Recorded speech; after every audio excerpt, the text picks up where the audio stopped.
বাংলাদেশের পরিস্থিতি ভাবিয়ে তুলেছে শীর্ষেন্দু মুখোপাধ্যায়। তমালিকা পান্ডা শেঠের জন্মদিনে এসে মন্তব্য মানব জমিনের স্রষ্টার।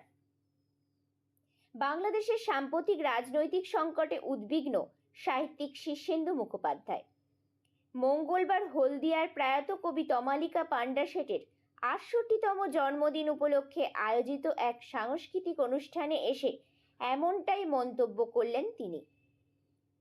শীর্ষেন্দুবাবু জানালেন, বাংলাদেশ আমাদের প্রতিবেশী দেশ, সেখানে জীবনের অস্থিরতা এলে আমাদেরও তার আঁচ লাগে। এ বিষয়ে পর্যবেক্ষণ না করে বুদ্ধিজীবী মহলের মন্তব্য করাটা হঠকারিতা হয়ে যাবে।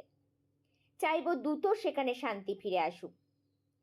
মঙ্গলবার সকালে লক্ষণ শেঠ প্রতিষ্ঠিত Haldia Institute of Technology Satyendranath Basu অডিটোরিয়ামে প্রয়াত কবি, হলদিয়াপুর প্রশাসনের ব্যক্তিত্ব ও প্রাক্তন বিধায়ক তমালিকা পান্ডা শেঠের ৬৮তম জন্মদিনে প্রধান অতিথি হিসেবে উপস্থিত ছিলেন শীর্ষেন্দু মুখোপাধ্যায়। সংবাদ আপনজন ও Indian Centre for Advancement of Research and Education Haldia আয়োজিত অনুষ্ঠানে প্রয়াত কবি স্মৃতিচারণ করেন শীর্ষেন্দু মুখোপাধ্যায়।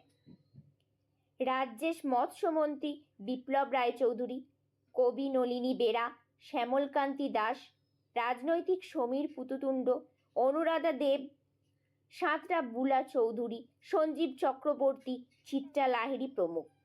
পারিবারিক স্তরে উপস্থিত ছিলেন প্রাক্তন সাংসদ ও কবির স্বামী ডক্টর লক্ষণ শেঠ, বর্তমান স্ত্রী মানসী শেঠ ও পুত্র এবং পুত্রবধূরা। অনুষ্ঠানের দ্বিতীয় পর্বে ছিল গুণীজন সম্বর্ধনা। বাড়তি পাওনা ছিল কবির কণ্ঠে স্বরচিত কবিতা।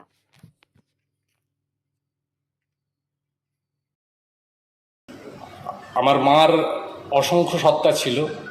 তিনি প্রশাসক ছিলেন, তিনি রাজনীতিবিদ ছিলেন, মানুষের প্রতিনিধি ছিলেন, জনপ্রতিনিধি ছিলেন এবং সর্বোপরি কবি ছিলেন, যে সত্তাটাকে উনি সবথেকে বেশি ভালোবাসতেন। সেই সত্তার বাইরে তিনি আমাদের মা ছিলেন, আমার এবং আমার ভাইয়ের, এবং আমাদের বড় হয়ে ওঠা এবং আমাদের মূল যেসব জীবনবোধ যা তৈরি হয়েছে সেটা সম্পূর্ণভাবে মায়ের দেওয়া। বাবা প্রচণ্ডভাবে নিজের কর্মকাণ্ডে ব্যস্ত থাকতেন, কখন কীভাবে বড় হয়ে যাচ্ছে বাবার পক্ষে খবর রাখা সম্ভবই ছিল না।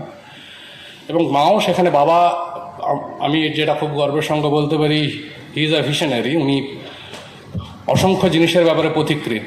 সে হলদিয়ার শিল্পায়ন হোক, আমাদের বেসরকারি শিক্ষা প্রতিষ্ঠানের প্রসার হোক, এই সমস্ত ভিশনে মাও বাবার পাশাপাশি একজন যোগ্য সহযোদ্ধা হিসেবে, সহধর্মিণী হিসেবে ওনার সমস্ত দায়িত্ব পালন করেছেন।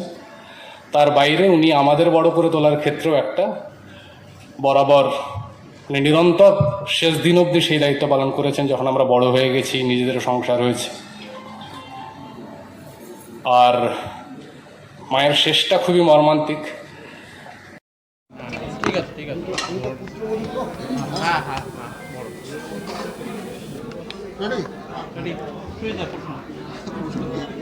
শাহজাহান তার স্ত্রীর জন্য তাজমহল করেছিলেন। লক্ষণবাবু যেটা করেছেন শুধু নিজের জন্য নয়, সমাজের কথা চিন্তা করে, এবং তার সঙ্গে তার স্ত্রী কে কার পরিপূরক সেটা নিয়ে বিতর্ক হয়ে যাবে। তো সেই জায়গায় দাঁড়িয়ে আপনি সেই পরিবারের একজন পুত্রবধূ, আপনার ফিলিংসটা বলুন ৬৮তম বছরে পৌঁছে। একদম, আমি এই পরিবারের কনিষ্ঠতম সদস্য। আমি ওনার ছোট পুত্রবধূ, ছোট ছেলের স্ত্রী। আমি এসেছি যখন, তখন আর উনি নেই। আর যেমনটা আপনি বললেন যে স্বামী স্ত্রী একে অপরের পরিপূরক, বা এই সংসারের প্রতি, এই সমাজের প্রতি ওনার যা কর্তব্য, ওনার যা যে কৃতিত্ব উনি ছেড়ে গেছেন, আমি সেগুলো দেখেছি। কিন্তু ওনার সাথে আমার সাক্ষাৎ তো হয়নি। শাশুড়ি বৌমার যে কেমিস্ট্রি হয়, যেরকমই হোক, অম্ল মধুর যাই হোক, এত মানুষের একটা সমবেত হয়, এত মানুষ সব মিলিয়ে মিশিয়ে একটা জমজমাটি ব্যাপার। অনেকের সঙ্গে দেখাও হয়। আমি আসি।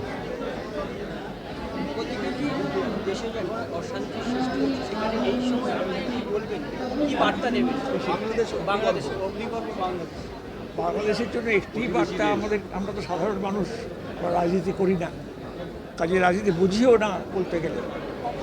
একটাই প্রার্থনা যে তাড়াতাড়ি শান্তি ফিরে আসুক, এবং সব সম্প্রদায় সেখানে শান্তিতে বাস করুক। এখনও রক্তক্ষয় চলছে, সেটা আমাদের পক্ষে খুব উদ্বেগের বিষয় এবং আমরা খুবই দুশ্চিন্তা করছি। ওখানে আমাদের অনেক আপনজন আছেন, অনেক চেনা জানা মানুষ আছেন, অনেক বন্ধুবান্ধব আছেন, তারা কেমন আছেন, কে কেমন আছেন তার নিয়ে খুব উদ্বেগ সবসময় বোধ করি। কাজে এটা অরাজকতার পরিস্থিতি তৈরি হয়েছে, এখন সেটা যত তাড়াতাড়ি কাম ডাউন করে, যত তাড়াতাড়ি শান্ত হয় সব কিছু, আবার একটা নতুন ছন্দে, পুরনো ছন্দে ফিরে আসুক সব জীবনযাত্রা, এটি আমাদের প্রার্থনা এবং আমাদের আশা।